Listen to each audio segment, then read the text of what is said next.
Hi, today from Keyless Entry Remote, I'm going to show you how to replace a key fob battery.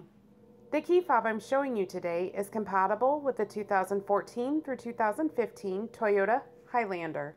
The part number for this key fob is HYQ14FBA. To open this key fob, your first step will be to push this button and release the key. Once you have the key removed, you'll want to use a small flathead screwdriver, insert it into the notch under where the key sat, and twist, and pop the key fob right open. You will need to lift this up and find the battery, which is located here. You may need to use a smaller flathead screwdriver to help pop that old battery out. The battery used in this key fob is a CR2032. Once you have the old battery out, to replace it, simply pop the new battery back in. With this key fob, it does go plus side up. Once you have the new battery back in, you'll want to snap the key fob back together.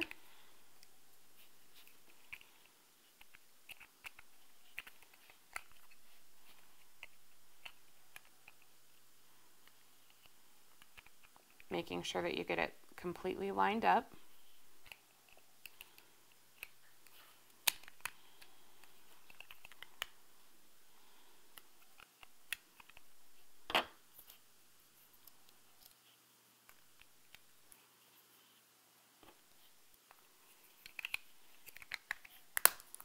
Once you have the key fob snapped back together, you can replace the key and you're done. If you need to order a replacement battery or an actual key fob remote, click on the link in the description below or visit our website at keylessentryremotefob.com or call us at 402-671-5100. Again, you can click on the link in the description below or you can visit our website at keylessentryremotefob.com or call us at 402-671-5100.